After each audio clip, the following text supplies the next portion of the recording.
Justin Baldoni's team has issued a response in opposition to dismiss the New York Times. How the New York Times actively vouched for the veracity of its false narrative. We actually want all evidence to come out that's proper and appropriate evidence. Blake Lively's lawyer quit after Brian Freedman dropped a huge update in their lawsuit. And honestly, it's not surprising to me. Meryl Conant was clearly drowning from day one, trying to defend a case with nothing but smoke and mirrors, and let's face it, only a professional magician could have pulled that off. So we kind of knew this was coming, didn't we? The collusion argument.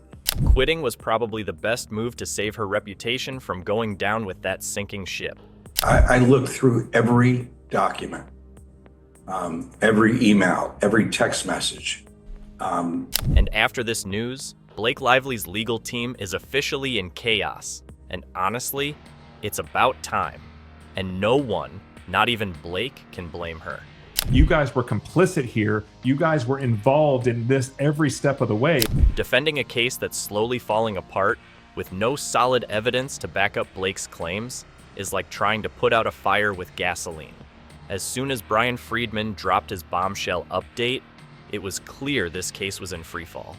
That's the whole point of a lawsuit, is you just start with allegations, and allegations are not evidence. They're just statements of fact that help establish this is the claim that I'm bringing. At first, Blake's case looked like it had potential. Sexual harassment, body shaming, breastfeeding allegations, all the perfect ingredients for a public sympathy play. But the reality? There's not a shred of proof to back any of it. Look, there's a lot of factual determinations that need to be made here, not legal determinations. And because there's factual determinations, you got to leave it to the jury. You got to give a jury the property. Yeah, exactly. And so they're just saying, look, just let the facts decide. And the trier of fact in any case is going to be the jury. Unless it's a bench trial, then it's a judge. But this is not. This is a jury trial. The more Justin Baldoni's team dug in, the more Blake's accusations started to look like a poorly written script. No messages, no documents, nothing to show she wasn't just making stuff up. Every time Blake's legal team thought they had a leg to stand on, it turned into quicksand. There's some bad things that happen here.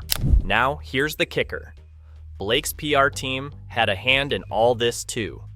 While it might have looked like they were all about fighting for justice, in reality, it was about maintaining an image. They kept pushing Conant and the team to fight, even though there was zero proof to back up Blake's claims. They hired, meaning the Wayfair parties, hired a crisis PR manager who orchestrated a smear campaign against Lively. I mean, maybe they thought some good old PR spin could magically make the case win. But in reality, the court doesn't care how many Instagram posts you make. It's all about the facts. It wouldn't surprise me if that's what we see, but I do have to say that the arguments in this opposition were really good. As if that wasn't enough, Conant was under immense pressure from every angle. She's representing Blake, a high-profile client who wants to win at all costs, even when the evidence just isn't there. Reynolds and Lively wanted Wayfair to issue a statement taking the blame for Lively's bad press. Then, of course, came the 170-page legal release from Baldoni's team. Baldoni's team drops a massive $400 million suit on Blake and a lawsuit against the New York Times. Then they publish 170 pages of perfectly documented texts and emails between all the parties that basically show Blake to be the aggressor. Here's the proof. This document wasn't just a challenge to Blake's case, it pretty much shredded it to pieces. The claims of sexual harassment, non-existent. Body shaming, not even close. Yeah, and again, at the same time, Nathan assembled a team that could dominate social media through full social account takedowns by starting threads of theories and... Hold that thought. Here we go. Generally working to change the narrative. So it's impossible to know how much they planted and how much of it originated organically. Well, wait a minute. In fact, everything Blake said was systematically debunked. And the more the case unfolded, the more it looked like Blake was the one trying to play the victim. No evidence, just a whole lot of claims. And the more Conant fought, the more she realized she was defending nothing. You're making a factual assertion that these people did something, seizing on it and amplifying it. Now, you might be wondering, if this was the problem, why didn't she see it coming from day one? Well, I don't know if you remember, but there was a time when the media giant, the New York Times, slapped its stamp of approval on Blake's case. And back then, it felt like a win-win. This suit against the New York Times is hard. Poor Blake Lively's legal team probably thought they hit the jackpot when the New York Times published an article and video in December 2024, making her claims look practically bulletproof. Here is the clip in question. Now, this video, filed on Friday. Thank you to Private Citizen text Journalist messages. for putting it on easily accessible. This was part of the article. Oh, the sweet taste of mainstream media credibility, right? For a brief shining moment, it seemed like Blake had found the holy grail of support.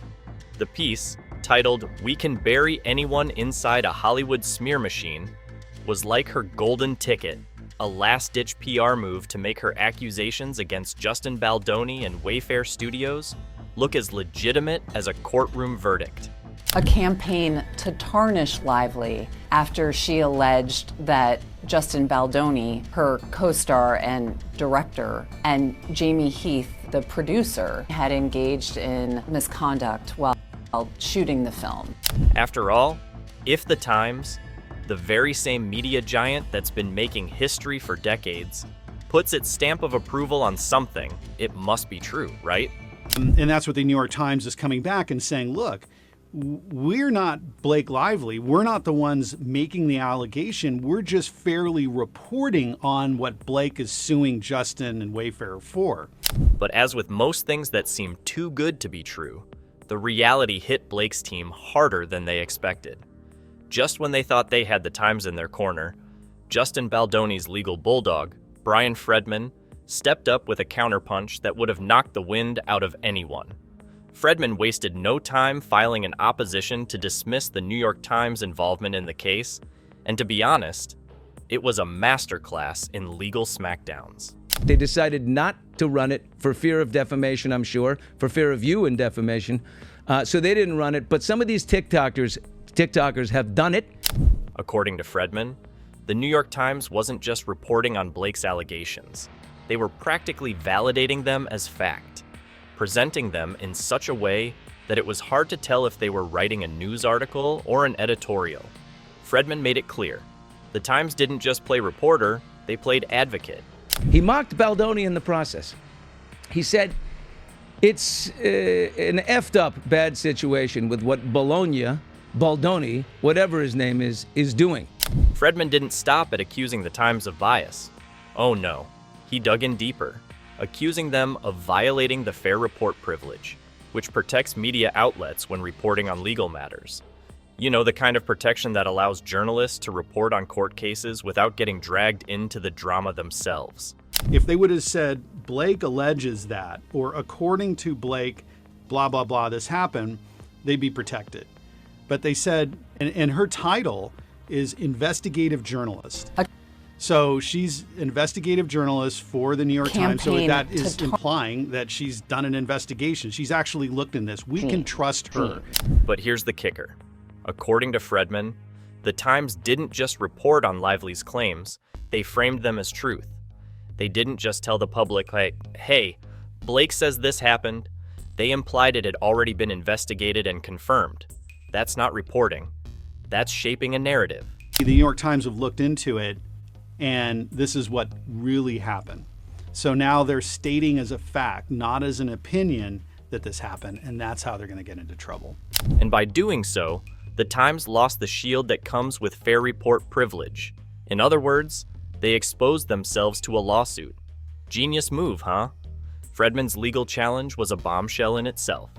He argued that the Times was not just guilty of sloppy journalism, but of actively participating in the destruction of the Wayfair party's reputations. It admittedly based its article and video on its reporter's review of thousands of pages of documents and expressly credited Lively's claims, framing them as having been verified by the New York Times' own investigation.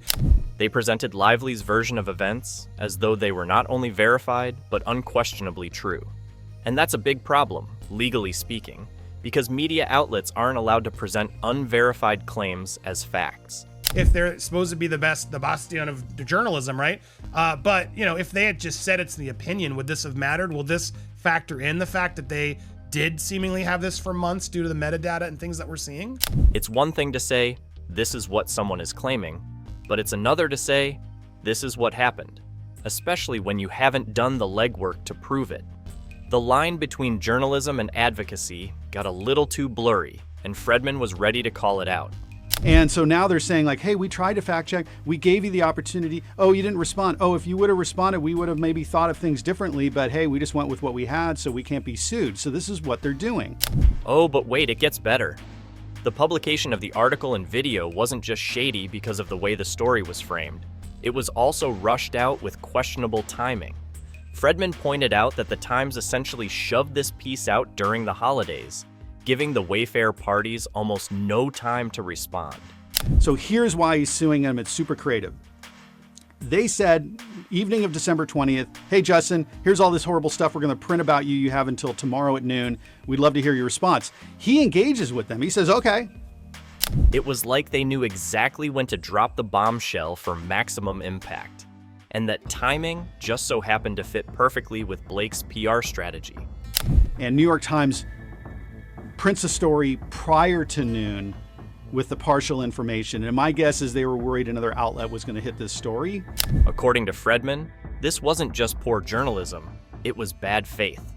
The Times, it seemed, was already committed to the story before they even gave the other side a fair shot to defend themselves. We're talking about the Wayfair parties over here, and it to me makes it sound like the Wayfair parties did that. And again, if that's the case, if you think that that happened, investigate it. Do a series of articles. Let's see it. The fact that the story had already been finalized days before the Wayfair parties were even contacted, yeah, that didn't look good. It made it seem like the Times wasn't interested in the truth. They were just interested in the narrative. It's not unlikely. I think there's a high degree of likelihood that the court probably, on one of the arguments, and maybe it's the group pleadings, but will grant the 12b6 motion and ask Baldoni's side to amend the complaint. Freedman didn't just take issue with the timing. He threw shade at the entire ethical approach behind the Times piece. It wasn't just a matter of bad timing or poor editing. It was about the fact that the media outlet had already chosen seeds. So you might as well just amend the complaint and clean it up now. So it wouldn't surprise me if that's what we see, but I do have to say that the arguments in this opposition were really good. They hadn't just reported Blake's claims, they'd already decided to back her up, leaving little room for anyone else's version of the story. It wasn't a fair and balanced report. It was a one-sided endorsement masquerading as journalism. For Freedman, that crossed a line. I mean, the arguments were really strong, so that wouldn't surprise me either. All right. Whew, that was a marathon. For Blake Lively, what seemed like a golden opportunity to solidify her case with the Times' help now felt more like a trap. What she and her team probably didn't anticipate was that the support from the media giant would become a double-edged sword. An intimacy coordinator, and Blake refused to meet with him or denied, said, I don't need to meet with the intimacy coordinator. I'll see you on set. I'm all good. So, then Baldoni is tasked as the director with going to break down what happened when he met with the intimacy coordinator so he could get her up to date on it all. Instead of helping her, it gave Baldoni's team the perfect opening to go after the credibility of the entire media campaign. Freedman didn't just attack Blake's claims. He attacked the media's role in amplifying them without proper verification. Now, instead of riding high on the Times endorsement, Blake's team had to fend off an entirely new legal battle over the ethics of media reporting. And just when you thought it couldn't get any juicier, enter Brian Freedman, Justin Baldoni's lawyer, who showed up with a full arsenal of legal ammunition. In the ongoing drama between Blake Lively, Justin Baldoni, and the Wayfair parties, the battle over jurisdiction is now taking center stage. Yeah, you read that right, jurisdiction. It's the legal tug-of-war that could determine how the entire case unfolds. And, spoiler alert, it's crucial. And they're arguing that California's tort claims, etc., damages in California are different because make their personal and professional homes, they may make claims in California. This isn't just about where the case is filed. It's about where reputations get defended and where defamation claims could hit the hardest. Freedman's strategy? California, and he's making it clear. This case belongs in the land of Hollywood, not New York. But what Justin is saying is that California's substantive law should apply on this placing somebody in a false light. Freedman's argument is simple. California law gives far more protection in defamation cases, and that's exactly what he's after. California is where Baldoni and the Wayfair parties are based, and it's where their reputations are most vulnerable. So California recognizes a claim for damages or for money for placing somebody in a false light. New York doesn't have that same law. What Justin, I think, is correctly saying is that, hey, I'm a California guy. Let's face it, California is the entertainment industry's playground, so any damage to their image hits harder here than anywhere else. And you'd think that would be the first clue as to why California is the logical jurisdiction for this case. All these other people in California, you, New York Times, based in New York, knew that publishing this story would impact me and others in California. So you reached out and touched us in California, so now California law applies. The Wayfair party's careers have taken a direct hit in California, and Freedman isn't shy about pointing that out. The New York Times may have caused a media frenzy, but the fallout was felt most acutely in the place where these guys make their living. Yeah, I think it's extraordinarily difficult to sue a media outlet and be successful. Most of these are done just for press, like, oh, I'm suing the New York Times for all this money, and they end up getting, devastated. Here, I think he has a pathway. California defamation laws are also more generous when it comes to awarding damages, and Freedman knows exactly how to leverage that. He's not just looking to win, he's looking to make a statement, and what better place than California to do it? And even if it doesn't succeed, meaning he doesn't get to a jury or a jury says, hey, I'm going to give you $1 or something like that, I like that he's exposing this because, we hope that journalists would actually investigate completely. We hope that journalists would give each side a fair chance rather than smearing and destroying one side. Now, let's talk about the real kicker here. Freedman's not just battling over where the case is filed. He's also calling out the New York Times for playing fast and loose with the facts. See, while the Times was having a nice holiday season publishing this explosive article, Freedman was sitting there wondering why the heck they rushed it out without even giving the Wayfair parties a fair shot at responding. The hypocrisy that Blake and the New York Times were doing the same exact thing, I mean, that's hard to ignore, no? According to Freedman, they had a mere few hours to fight back before the Times went full steam ahead and published. Classic move, right? Just drop the bomb without giving the other side a chance to defend themselves. And of course, it's even worse that this all happened around Christmas time. Real convenient timing? Freedman argues that this wasn't just a case of poor journalism. It was a deliberate attempt to push the story out the door without fully vetting it. And that's a clear sign of bad faith reporting. They showed that Blake is the one that colluded and conspired to get this movie and this IP out of his control so Blake could run the show. In that massive upload of documents, Blake leverages her friendship with Taylor Swift. It doesn't stop there. Freedman's ready to call out the Times for something much more serious. Actual malice. Under U.S. defamation law, proving actual malice means showing that the defendant, in this case the New York Times, knew the information was false or acted with reckless disregard for whether it was true. And are suffering in a public way. I think it's distressful, to say the least. And Freedman's got a solid case here. According to him, the Times had all the internal documents, communications, and evidence they needed to prove Blake's claims were, at best, shaky. But instead of digging deeper, the Times chose to run with the narrative they wanted to push. A lot of these people who turned their back on Justin Baldoni right off the bat, like he did a podcast called the Man Enough Podcast, and he did it with this woman, Liz Plank, is his partner in the podcast. Soon as this New York Times thing, they didn't bother to double check the facts, they just pushed out the sensational story. This is where Freedman slams the Times for not only getting the facts wrong, but for getting them wrong on purpose. This isn't just an error in reporting, it's malicious intent. And Freedman's not the only one who thinks so. His legal challenge is all about holding the media giant accountable for what he views as reckless and possibly harmful reporting. The dates are redacted, the names of the complainants are redacted, except for on one of them, there's an M. And in Blake's original, when she went to Sony, and by the way, they're not to Wayfarer Studios, Justin's company, they're to Sony, the distributor. Freedman doesn't shy away from pointing out that the New York Times didn't even give the Wayfarer parties a fair chance to respond to the serious accusations. It wasn't just about rushing the publication. It was about the Times actively shaping the narrative without ever considering the full picture. At least one of the other ones came around the same time, if it's May, unless it was March, but probably May, same time as Blake. The Wayfarer parties weren't given the time to fully present their side of the story before the article hit the public. And Freedman's argument is that this was a clear violation of journalistic fairness. The way the Times presented Blake's claims made it seem like they were verified facts when, in reality, they were just allegations that the Times had failed to verify. But I'm not really clear on why dates would be redacted. So it'll be interesting to see what the dates are.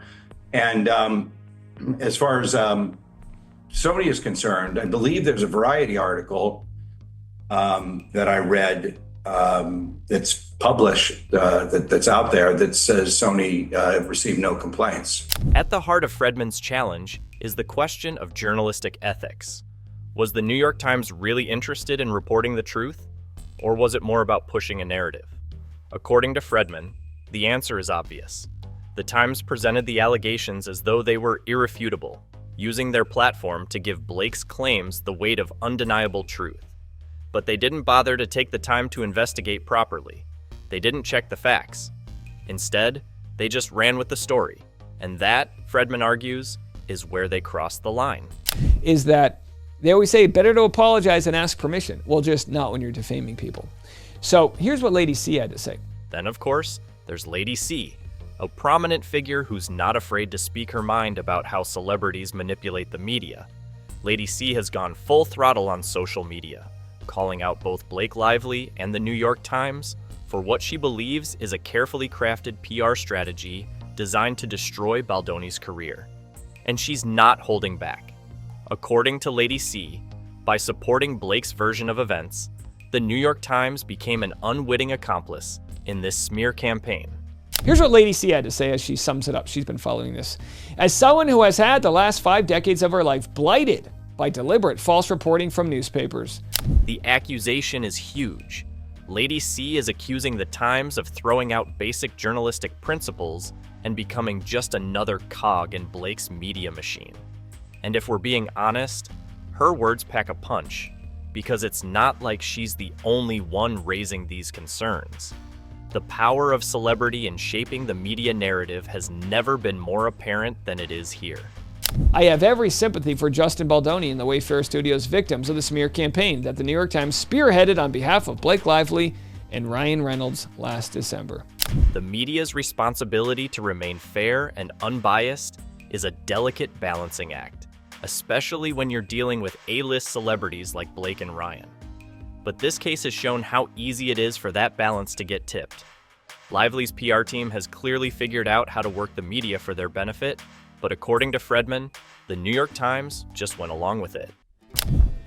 It is therefore gratifying to note that Brian Freedman, power attorney, has opposed the New York Times' attempts to have itself struck out from the Wayfarer lawsuit by simply making the point that that publication was not neutrally reporting on fact, but was actually propagandizing on behalf of the Reynolds. They didn't stop to ask, hey, are we getting both sides of the story?